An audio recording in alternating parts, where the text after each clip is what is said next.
yushaku an tada'a alaikumul umam atau yushiku an tada'a alaikumul umam. Satu kali kata Thauban, asisten, salah satu asisten Nabi sallallahu alaihi wasallam, maula Rasulullah sallallahu alaihi wasallam, Nabi pernah menyampaikan nanti akan tiba masanya posisi orang-orang Islam itu dikerubungi, dipermainkan oleh orang-orang yang memang tidak senang dengan kebaikan-kebaikan yang dibawa oleh nilai-nilai Islam itu.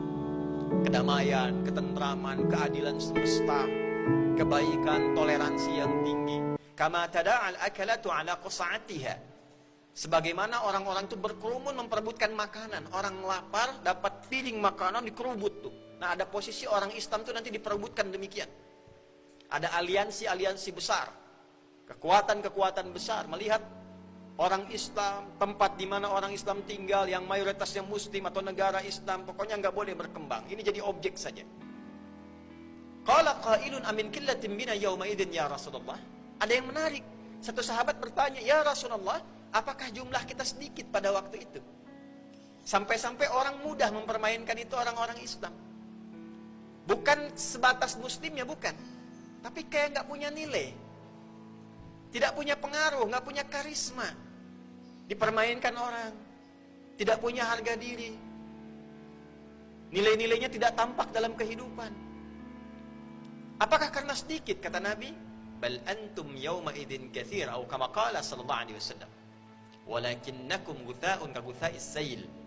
Tunza'ul mahabbatu min qulubi aduwikum wa yuj'alu fi qulubikumul wahn atau kama qala sallallahu alaihi wasallam.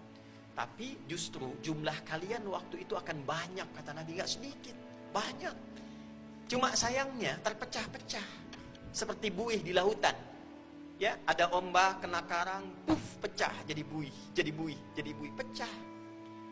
Umat Islamnya sibuk saling menjatuhkan, saling mencela, saling merasa yang paling hebat, yang paling benar.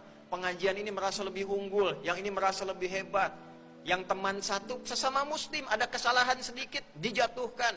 Gimana caranya harus terjatuh? Tidak melihat dampak-dampak yang baiknya. Dulu orang salah itu diperbaiki kesalahannya, bukan dijatuhkan namanya. Fir'aun itu se-Fir'aun-Fir'aunnya gak pernah disebut namanya. Karena yang salah itu penyimpangan kedudukannya. Makanya disebutnya dengan Fir'aun, gelar yang melekat kepadanya, bukan orangnya, bukan namanya. Karena boleh jadi ada nama yang serupa, menempati kedudukan yang sama, tapi dia baik. Maka Islam tidak mengajarkan mencela nama.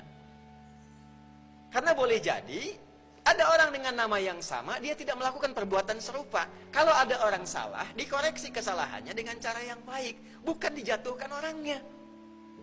Itulah keindahannya. Nah, kita kehilangan itu, terpecah. Tapi yang paling berbahaya, apa penyebab perpecahan itu? Wahn.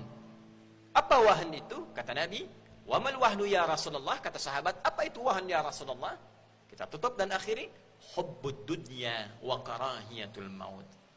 Terlalu cinta, lekat diri dan hatinya dengan dunia, sehingga tidak siap untuk meninggal, tidak siap untuk pulang ke akhirat, tak punya bekal pulang. Semua lekatannya dunia. Sumber perpecahan itu orientasi dunia. Banyak perbedaan pendapat, tidak ada masalah. Tapi perbedaan pendapat yang diisi oleh nafsu, dunia. Karena popularitas, karena pengen banyak jamaah, karena materi dunia. Pebisnis ribut itu bukan karena beda tipe bisnisnya, beda kreativitasnya, bukan, karena dunianya. Omset saya harus lebih besar dibandingkan dengan dia. Maka bagaimana caranya dia jatuh supaya barang saya yang laku? Hubbud dunia. Padahal dia tahu yang ngatur rezeki itu Allah. Demikian di kedudukan, gimana caranya saya unggul? Lawan saya mesti jatuh. Maka dibuat citra seakan-akan ini tidak boleh muncul, ini tidak boleh berkembang, harus jatuh, saya yang muncul. Hubbud dunia. Dan lupa terkadang apa yang menjadi tantangan kita. Teman kita berpartner itu Muslim sendiri. Sehingga tidak punya nilai. Palestina diserang diam, cuma bisa berdoa, bisa menangis. Tidak punya kekuatan, hubbud dunia. Ketakutannya begitu tinggi. Padahal jumlah orang Islam itu banyak. Dalam konteks keimanan. Karena bukan hanya kasus Palestina saja. Keadilan itu mesti ada, dimanapun tempatnya. Ada manusia yang tertindas kelihatan oleh orang Islam, muncul keislaman, tunjukkan. Tidak harus di Palestina, tempat lainnya pun demikian. Jadi Anda bayangkan, kemanusiaan saja keislaman digerakkan untuk menolong. Apalagi kemudian bila yang tertimpa musibah itu adalah orang-orang yang akidahnya serupa.